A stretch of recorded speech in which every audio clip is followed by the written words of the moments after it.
بسم الله الرحمن الرحيم.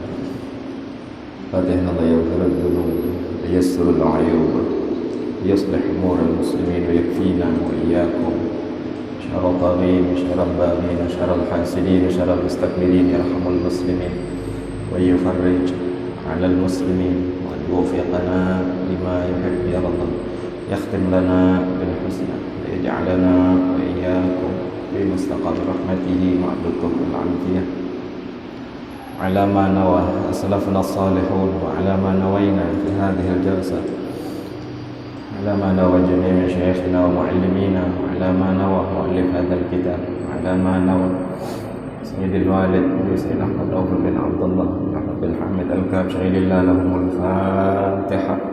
أعوذ بالله من الشيطان الرجيم. الحمد لله رب العالمين.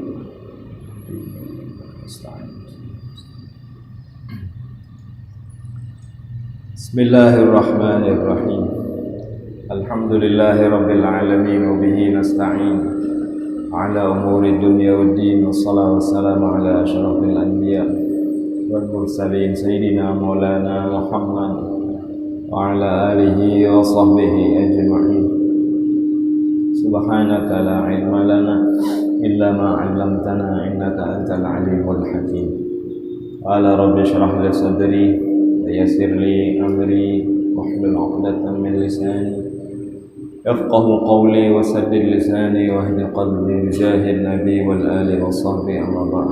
قال المصنف رحمه الله ونفعنا به بعلومه وبعلوم جميع مشايخنا بعلومكم في دارين آمين. بسم الله الرحمن الرحيم. نذرت أن أعتكف في هذا المسجد ma dumtu fi, sahaja aku bernazar iktikaf di masjid ini selama aku berada di dalamnya. Al-haditsu tasi'. Seterusnya hadis yang ke-9. An Mu'adz bin Jabal, diriwayatkan oleh sahabat Nabi Mu'adz bin Jabal. Siapa Mu'adz bin Jabal? Dia adalah orang yang pernah dibonceng oleh Nabi Muhammad, satu-satunya, dan itu kebanggaan beliau. Makanya gelarnya Radifu Rasulillah, orang yang pernah dibonceng Nabi Muhammad. Kayak rasanya kalau ada orang dibawai oleh Nabi satu kendaraan dengan Nabi Muhammad, bangga kada? Kalau di Kalimantan ikon kita abah guru sakumpul, dibawai sidin kita di mobil sidin, kayak rasanya jutaan orang hendak itu bagi nang dibawai sidin untung benar. Di antaranya Mu'adz bin Jabal, Radif Rasulillah. Beliau berkata, ujar Mu'adz bin Jabal, qala Rasulullah, Nabi Muhammad bersabda, yaqulullah, ujar Nabi, Allah berfirman. Ini hadis qudsi. Ya bena Adam istahyi minni inda maksiatik, wahai manusia, malulah engkau kepadaku ketika engkau maksiat kepadaku. Wa ana astahmika yaumil ardil akbar, kelak aku akan malu di akhirat kepadamu. Ini musibah, dan ini sesuatu yang dianggap tabu. Ketika zaman wahini maksiat dianggap sesuatu yang biasa. Ya, maksiat dianggap sesuatu yang kada lumrah lagi sudah. Apa sesuatu yang lumrah? Sesuatu yang biasalah. Bukan sesuatu yang aib. Kita lihat sekeliling kita. Ada banyak maksiat terjadi di mana-mana. Dengan bangganya ini maksiat tersebut. melakukan hal-hal yang dilarang oleh Allah. Alhamdulillah, zamannya sudah. Nah, kita qawamisal berhindar, alhamdulillah. Dan bukan hanya berhindar, lebih daripada itu, malulah kepada Allah. Fala u'adzibaka, di akhirat kena kadakan kusiksa ya Allah. Jadi diantara hal yang dapat menyelamatkan kita dari azab Allah di akhirat kelak adalah malu ketika kita maksiat kepada Allah. Namun kada maksiat, kada mungkin juga. Mana orangnya nang kada maksiat? Ada. Kecuali para nabi, mereka sudah dijaga, diproteksi oleh Allah dari perbuatan maksiat. Selain nabi dan rasul pasti berdosa. Dan manusia yang baik adalah yang bertaubat, berjanji kada mau ulangi, malu atau supan lawan Allah, lalunya bertaubat. Mudah-mudahan kita termasuk orang-orang yang apabila kita berbuat maksiat, maka ketika itu pula kita diberi oleh Allah keistimewaan, yaitu bertaubat, menyesal dan malu kepada Allah. Ya bena Adam tub ilayya ukrimaka karamatal anbiya. Wahai manusia, bertaubatlah kalian kepadaku, ujar Allah. Disuruh pulang kita taubat, maka akan kumuliakan kalian seperti aku muliakan para nabi. Ya bena Adam, la tuhawwil qalbaka anni. Wahai manusia, jangan kau palingkan hatimu dari selainku. Jangan kau palingkan hatimu daripada aku. Kalau full 24 jam kada mungkin. Pasti hati kita ada lalai. Nang kada mau lalai itu hatinya Nabi Muhammad. Hati kita tentu lalai. Yang minimal ujar ulama, jangan talalu lalai. Artinya rancaki ingat dengan apa? Zikir. Makanya kita perlu ada zikir. Kita perlu ada wirid. Manusia mesti ada wirid.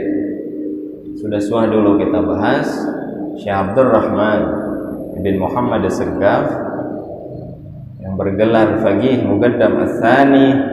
Beliau mengatakan, man lam yakun lahu wirdun wa huwa qirdun. Orang nang kada ada baisi amaliyah rutin, kada ada baisi wirid, maka sama dengan warik, monyet, hirangan, bangkoi dan sejenisnya. Sama aja sendiri. Itu versi beliau. Maka ya ulahlah wirid setiap hari apapun itu. Alhamdulillah, syukur-syukur. Nang paling harap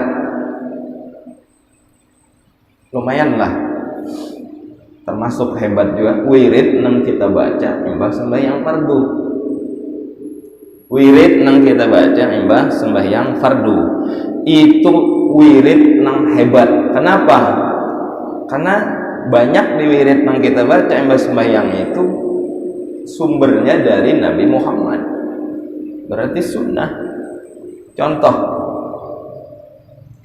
imbah sembahyang maghrib, mbah salam, yang kita baca apa? Di antaranya la ilaha illallah lahu la syarikalah, lahul mulku wa lahul hamdu yuhyi wa yumiitu wa huwa ala kulli syai'in qadir.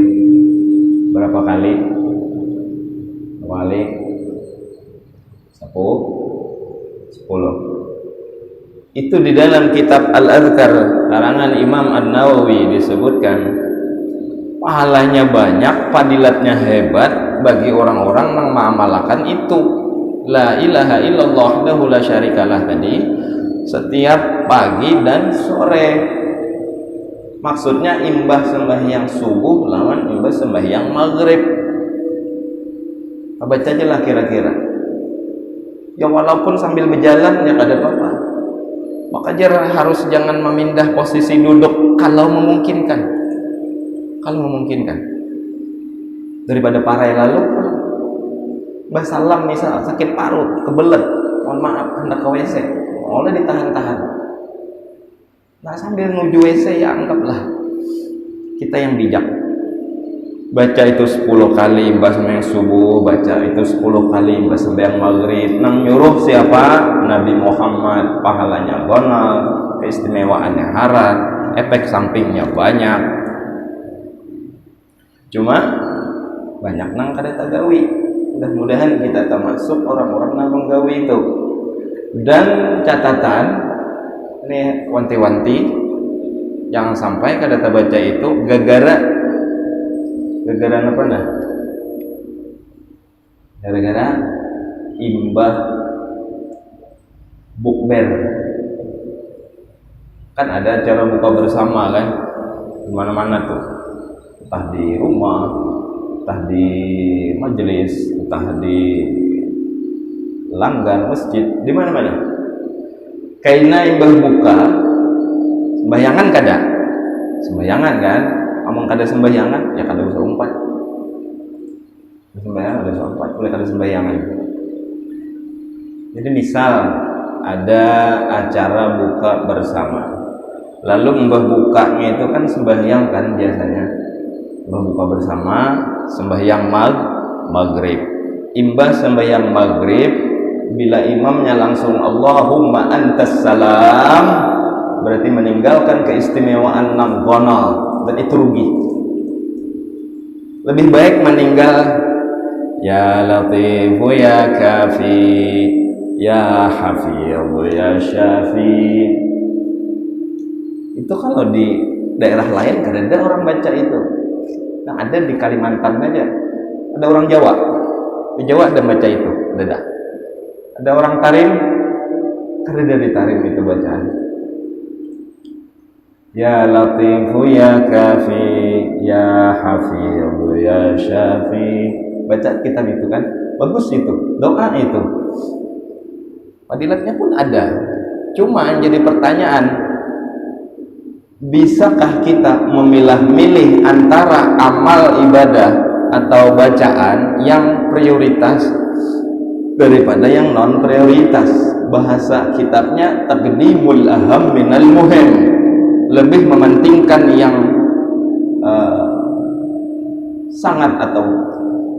sangat penting daripada yang penting. Taqdimul ahammi, mendahulukan yang lebih penting, minal muhimmi, daripada yang penting. Jadi ada yang penting, ada yang kurang penting, ada yang sangat bagus, ada yang bagus. Kalau bisa yang sangat bagus, kenapa ambil yang bagus? Jadi bijak kita di situ. Sama kayak ada orang qabliyah isya tertinggal, ba'diyah isya tertinggal, tapi sanggup sembahyang tarawih. Itu lucu kada? Harap mana tarawih lawan qabliyah ba'diyah? Nabi kada suwah ninggalkan qabliyah ba'diyah. La fis safar wala fi hadar. Nang di rumah kah, nang di kartak di mana kah, digawe oleh Nabi Muhammad. Bahkan itu adalah hal-hal yang menjadikan sembahyang fardu kita sempurna, menutupi, menambali kekurangan sholat fardu kita. Kalau ada yang kurang, ditambal dengan qobliyah dan ba'diyah. Jadi rugi modelnya tuh. Sembahyang tarawih 20 rakaat, tapi qabliyah ba'diyah isya misal tinggal. Bahasa kasarnya, bahasa kada baiknya, amun orang bahi hitungan pemalar, tapi ini kada baik. Sehari semalaman sembahyang 5 waktu, subuh qabliyahnya tegawi, zuhur qabliyah ba'diyahnya tegawi, asar qabliyahnya tegawi, maghrib qabliyah ba'diyah yang minimal ba'diyahnya tegawi, isya qabliyah ba'diyah tegawi. Walaupun kada tarawih, harap pada manusia.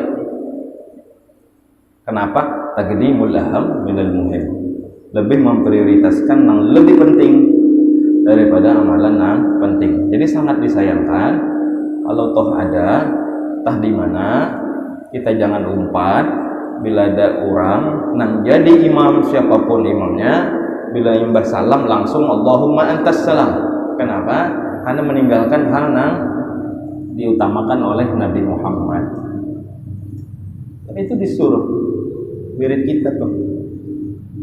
Karena kita disuruh membaca la ilaha illallah wahdahu la syarikalah 10 kali. Yang nyuruh siapa? Yang nyuruh siapa? Nabi Muhammad. Nabi Muhammad. Andailah Nabi ada di hadapan kita. Lau kana bainal habib ladanal qasi wal qarib. Ngeri dah kalau sudah urusannya Nabi Muhammad. Andailah Nabi ada di hingga kita. Cuma kita kadang dengar itu 1400 tahun yang lebih lewat dah Nabi ucapkan. Andailah Nabi ada di parak kita gitu. Nabi ada di sini. Biar Nabi nih baca imbas sembahyang maghrib, imbas sembahyang subuh, la ilaha illallah wahdahu la syarikalah tadi sampai akhir 10 kali. Jangan sampai hanya karena menghemat waktu amalan itu tertinggal. Giliran yang lain sanggup aja. Itu ada di daerah mana gitu, di Pal berapa tuh di Banjarmasin, Suwa, berempat bukber di sana, Sasak. Mana-mana ya, di antaranya tuh di Ulun Sotamui di sana, Banjar. Paham lah kira-kira lah. Ini ilmu. Ini arahnya bijak. Mana tadi? Wahai manusia, ujar Allah, jangan kau palingkan hatimu daripada aku. Karena kalau kau palingkan hatimu daripada aku, nanti akan kuhinakan engkau. Pada ansurak, aku udah hendak nolong ya Tuhan. Karena hati kita kada lawan Allah. Jadi fungsi zikir, fungsi wirid itu mengingatkan kita kepada Allah. Ngarannya kan zikir dari kalimat dzakara, maknanya mengingat Allah, mengoneksikan hati kita kembali kepada Allah supaya jangan lalai benar. Kalau full pada kawa juga. Mudah-mudahan kita termasuk orang-orang yang diberikan oleh Allah berisi wirid amalan yang rutin kalau kita baca walaupun kada banyak, asal istiqomah mudawamah. Apa ujar Nabi?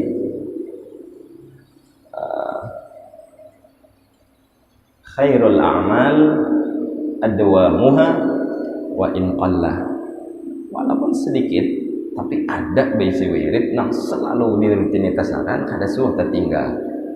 Walaupun paribahasanya sambil di sepeda motor kah, sambil buka toko kah, sambil menoreh kah, sambil apalah. Jangan sampai tertinggal satu wirid dalam hari kita. Ya bena Adam, wahai manusia, inni anar razzaq, sungguhnya aku adalah maha pemberi rizki. Wa antal marzuq, kalian adalah orang yang kuberi rizki. Anni ufika rizqaka, akulah yang memberikan rizki kepada kalian. Fala tatruk ta'ati bisababi rizqi, janganlah kalian tinggalkan ketaatan kepadaku karena sebab mencari rizki tersebut. Fa innaka in tarakta ta'ati bisababi rizqika aujabtuka alai uqubati. Andai gara-gara mencari rizki kalian maksiat dan keluar dari ketaatan kepadaku, ujar Allah, maka wajib siksaku untuk kalian. Cemburu Tuhan di situ. Kenapa? Ujar Tuhan, anni anar razzaq, akulah zat yang maha pemberi dan penanggung rizki kalian. Padas ini gajang pukulannya. Dan zaman ini sudah surut keyakinan manusia tentang masalah rizki. Lebih enjoy melihat tanggal 1 daripada kalimat dan firman Allah, wa ma min dabatin fil ardi illa 'ala Allahi rizquha wa ya'lamu mustaqarraha mustawda'aha. Itu ayat, itu firman. Shadaqallahul azim. Allah Maha benar. Melihat ayat itu biasa, tapi belum melihat tanggal 30, tanggal 1, tanggal 2. Wah, lain dah hatinya. Alhamdulillah lah. Tuhan sudah bersumpah pakai hurufnya, kalimatnya inni litaukid, sesungguhnya aku benar-benar maha pemberi rizki. Jadi ujar ulama, asyakku fir rizqi asyakku fir razzaq. Orang yang ragu terhadap rizki sama dengan ragu dengan Allah. Ragu dengan Allah itu intil benar iman. Naudzubillah. Ngeri kita. Kada berusaha, kada makan. Itu model. Kita bahas tadi. Jadi jadi Allah, aku nang memberi rezeki itu, dan itu sudah kutanggung. Jangan ditinggalkan ketaatan dengan sebab mencari rezeki. Jadi ini naudzubillah, dan kita kadada jangan sampai gara-gara mencari rezeki taat tertinggal, sembahyang kada, puasa kada. Namun puasa aku kada kawa matam. Ada kalimat kayak itu, ada. Namun puasa aku kada kawa menabas, ada kalimat kayak itu, banyak. Sebab apa kalimat itu keluar? Sebab keraguan-raguan. Ragu di mana? Di Al-Quran. Iman. Makanya Al-Quran kita jadikan pedoman, ujar Quran, dan rancak dibaca kita setiap hari, mbah sembahyang, mbah wirid. La yukallifullahu nafsan illa wus'aha. Allah kada bakal membebani kita di atas kemampuan kita. Guru yang bijak kada bakal memberi soal dan pertanyaan kepada siswa-siswi, santri-santriwatinya dengan pertanyaan-pertanyaan yang kada bakalan sanggup dijawabnya. Kelas 3 SD, kelas 2 SD, paling-paling ulangannya 7 tambah 3 berapa? Itu. Kelas 3 SD misal kelas 4, ulangan matematikanya paling 7 kali 7 berapa? Itu aja. Kada mungkin pakai akar kuadrat segala, kada bakalan, kada nyambung. Itu guru kan kada bijak berarti. Kalau guru aja bijak memberikan soal dan pertanyaan, apalagi Allah yang Maha Hakim, bijaksana. Alhamdulillah lah. Kayak kada yakin ada. Kesan siapa nih? Kesan kita barataan. Bayakin kita Allah Maha pemberi rezeki, Allah yang mengatur. Di Quran pun banyak tentang hal tersebut dijelaskan oleh Allah. Bahkan hadis-hadis Nabi pun menunjukkan hal demikian, menunjukkan hal yang demikian. Dan jangan sampai Allah kita ulah tersinggung gara-gara sikap dan tingkah kita yang seolah-olah kada yakin dengan tanggungan Allah. Pian kita misal kita berisi kawan, ujar kawan kita, mapai kam nih bina kulihat bina panik, ikam aku nih hendak itu nah kekanakan hendak bayar sekolah 5 juta, maka 2 hari lagi hanya harus dibayar. Bila kada bayar kacau dah tuh nasib. Ujar nang kawan kita tadi, aku menjaminnya berapa? 5 juta. Pokoknya 2 hari lagi aku menjamin 5 juta kubayarkan. Tenang kada kita? Panik kada? Kada. Kalau kita tenang dengan jaminan manusia, kenapa Kenapa kita lagi panik lawan jaminan Allah? Orang nang begawe di perusahaan, enjoy aja nya. Kenapa? Ketahuan tiap bulan berapa nominalnya. Misal begawe di mana kayak itu, begawe di sana misal, lalu dijamin oleh bosnya, ikam sebulan ku bayari 3 juta. Tenang adanya, tenang. Kada lagi memikir kemana cari duit tuh, kada lagi sudah. Gaji misal 4 juta sebulan, kada lagi sudah. Nang dipikirnya kayak apa isok begawe itu aja. Mestinya kita manusia kayak apa caranya aku taat lawan Tuhan selaku sang penjamin rezekiku. Bahkan kerennya lagi kalau rezeki itu kita lihat dari segi ayat. Apa tadi ayatnya? Wa ma min dabbatin fil ardi illa 'ala Allahi rizquha. Tidak ada di dunia ini makhluk yang melata, yang berjalan, kecuali Allah telah menjamin rizkinya. Kan kurang lebih kayak itu kan terjemahannya kan. Wa ma min dabbatin fil ardi illa 'ala Allahi rizquha.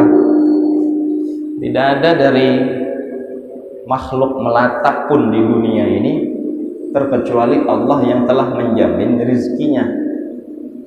Coba kita lihat kalimatnya, kita analisis sedikit. Dabbah itu apa? Dabbah itu apa? Tahu bahasa Arab? Tahu? Tahu lah, cuma koler menjawab. Dabbah itu artinya binatang ternak atau binatang yang berkaki 4 aslinya. Kayak sapi, embe, onta, DLL lah. Intinya binatang. Jadi kalau tidak ada dari binatang di dunia ini, kujamin rezekinya. Jadi orang-orang ulama itu menganalisis ayat itu, binatang yang super hina aja dijamin oleh Allah, apalagi manusia. Laqad khalaqnal insana fi ahsani taqwim. Kalau binatang aja dijamin, masa manusia kada? Binatang kada semua sujud lawan Allah. Binatang kada adanya sembahyang. Kada ada binatang tuh naik haji, tidak bersedekah misal. Dan itu kada kewajiban mereka. Jadi dari ulama, saking Allah itu hendak memadahkan lawan kita. Oi manusia, kalau makhlukku seperti binatang aja sudah kujamin, kenapa kalian yang manusia, makhlukku yang paling mulia, kalian ragu dengan aku? Naudzubillah wujur kalau sampai ada manusia yang ragu dari urusan rezeki ini. Pokoknya bila belajar tentang kayak ini lumayan tenang hati. Paling 2 hari, tapi di 3 hari layu pulang. Makanya ujar ulama, hati itu jangan sampai kada disirami lebih dari 3 hari. Sepekan 7 hari, yang anggap jadi 3 kali belajar terus semingguan tuh alhamdulillah. Apalagi hari-hari baik lagi. Jangan sampai layu semangat sirami pulang. Kayak itu maksudnya. Kita misal belajar apalah, belajar suatu masalah, pasti kita semangat kalau dapat support itu, dapat apa ngarannya, ilmu hanyar, dapat sesuatu yang menjadikan kita semangat, maka hati kita pun akan nyaman. Tapi biasanya kada lawas itu, kena ubah pulang. Makanya perlu kita rancak-rancak belajar, rancak-rancak mendengar nasihat, supaya hati kita semangatnya kada layu. Layu itulah yang mengolah kita ambruk di kemudian hari. Makanya bubuan orang-orang saleh itu pasti mereka mendengar nasihat itu tiap hari. Nabi Abdullah bin Muslim bin Tahir, 2 bedang sanak tuh, sama dengan saudara beliau, hari-hari dengar nasihat aja. Sambil makan pun mereka baca kitab. Kakak makan, ading baca kitab. Ini bergantian.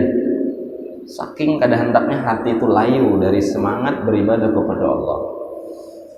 Ada kita kan kada kalau kebanyakan bumbu yang lain, tapi syukur-syukurlah ada aja pemasukan untuk nasihat yang kayak gini.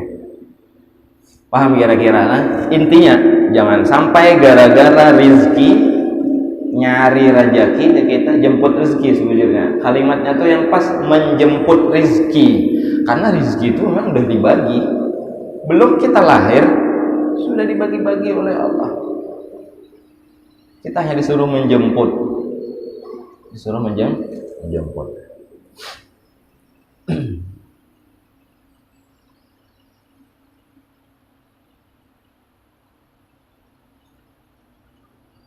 Hikayatun, ada kisah. Kan kitab ini kan ada hadis, karena ada kisahnya tentang rizki itu. Memang sudah anggit kita kan bakal kemana-mana gitu. Kewajiban kita hanya ikhtiar dan ikhtiar, dengan catatan ikhtiar nang jangan sampai meninggalkan ketaatan, atau dengan kata lain jangan sampai gara-gara ikhtiar kita tagawi maksiat. Kayak apakah usahanya tasarah, yang penting halal. Kayak apakah usaha itu mulia? Misal, mohon maaf, nang bedagang, ada kah pedagang sini? Malu loh, nang bedagang, apa garang niat bedagang tuh? Kamu niat hendak sugih, kada bakalan. Nang sugih itu Allah Al-Ghani. Bakalan takutnya orang sugih itu masih ya berusaha, berarti ada sugih lagi, miskin. Jadi berusaha niat hendak sugih, pertama kada bakal sugih, dan yang kedua memiskinkan hati. Lalu berusaha tuh apa niat nang berdagang khususnya, atau nang berumah kan nang apakah bertahan kita niat berusaha. Satu, menjunjung perintah Allah, berarti itu ibadah. Dan niat hendak sugih itu dada. Dua, berusaha itu adalah sebagai bentuk ikhtiar, dan itu disuruh oleh Allah. Fantashiru fil ardi wabtaghu min fadlillah, kata Allah. Cari, jemput rezeki itu, jangan berdiam diri maksudnya, karena kita lain makom. Memang ada ulama-ulama yang makomnya itu tajrid, makom kita iktisab, kada nyambung lagi. Ibn Athaillah Sakandari itu sudah membahas di kitab beliau Al-Hikam, tapi lain makom kita itu. Aina lo kok sampai ke situ, ayahnya sudah ungkoy biasanya. Nggak kayak itu orang tua, anom jarang ada. Apa tadi niat berusaha? Niat ibadah. Mau niat supaya berharta, sugih kada bakalan sugih. Sebuting lagi tambah ya kan niatnya. Niat berusaha, bila dapat rezeki nyaman kawan nyumbang. Nyaman kawan nyumbang. Kamu aku berduit kan nyaman bersedekah. Nah itu. Kamu kada berduit, kurihing taruh saya sedekahnya. Nyumbang ke jalan kang, ada aja aku nyumbang senyum aja, sedekah juga, bujur bagi nang kada berduit. Nang berduit kurihing taruh lain gitu. Paham lah.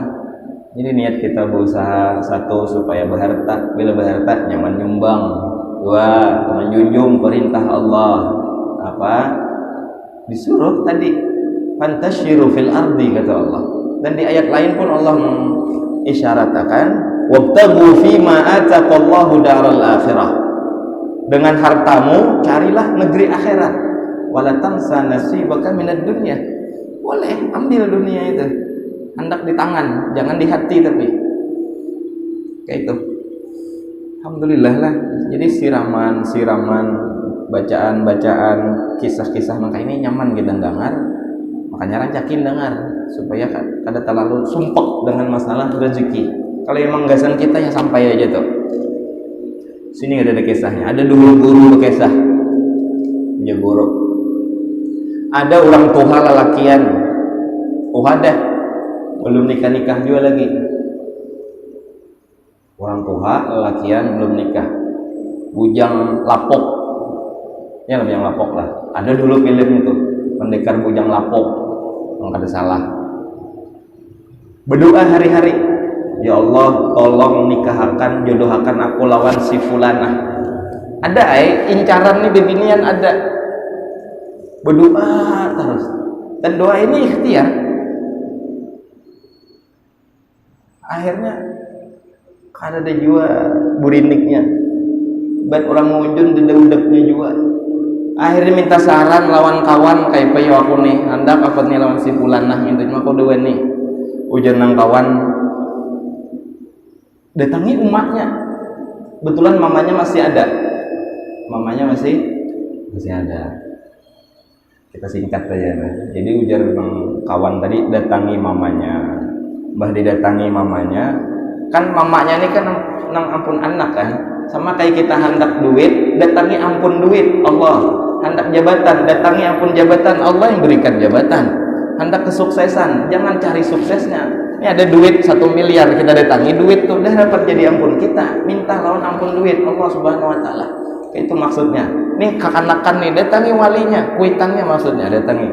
Lalu datangilah si umatnya. Jadi biar inya nang orang tuha bujang lapok ini, aku nih ada hajat lawan nikam. Aku hendak melamar anakmu. Menangis nang umatnya ini. Kenapa menangis? Ujar umatnya, mulai dahulu aku tuh naksir ikam, kiraku ikam datang ke sini hendak melamar aku. Sekalinya melamar anakku. Janda nih kisahnya mamanya nih. Sakit hati mamanya, nangis. Nangisnya gara-gara apa tadi? Si bujang lapok ini datang ke rumahnya bukan melamar mamanya, malah melamar si anak. Padahal ujian nang mama mulai dahulu aku tuh menghayal, cuma aku nih bebinian supan aku melamar ikam. Akhirnya ya sudah, waktu berjalan tak kawin juga nang berdua nih lawan umatnya. Ada tak kawin pengah bersiap-siap hendak kawin, sudah menyewa gedung, sudah bertukar, sewa pelaminan, udah hendak batatai, mati umatnya. Mati umahnya disuruh orang kawinilah anaknya. Jadi sekalinya. Itulah apa singkatnya tuh modelnya kayak itu. Ngarang rezekinya ada kemana? Banyak kisah-kisah maka itu kayak bahasa kita berkisah. Intinya memanglah kalau rezeki itu ampun kita, kak kita aja. Punya bahasa orang kita, amun rezeki hayam kada takam musang. Padahal musang itu harap pada hayam.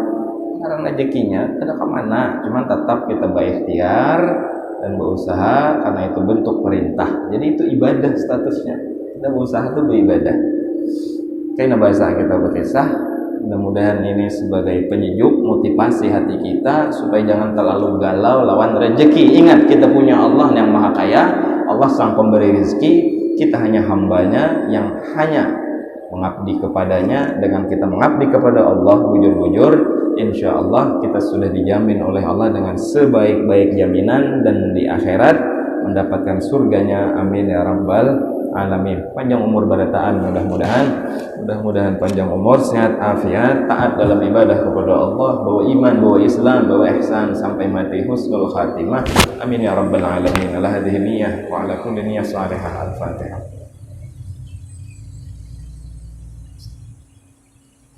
Bismillahirrahmanirrahim. Rabbil alamin. Sallallahu alaihi sayyidina Muhammad wa alihi washabihi ajma'in. Wa kashfa mushkilat wa sirra khafiyat wa sirra fahma nabiyyin wa mursalin. Wa ilhamal malaikatil muqarrabin. Sallallahu ilman nafi'a wa amalan mutaqabbalan. Sallallahu halalan thayyiban. Ta'ala rasulullah wal afiyah wa ta'ala. Sallallahu alaihi sayyidina Muhammad wa alihi wasallam. Alhamdulillah rabbil alamin. Qabbalallahu minkum.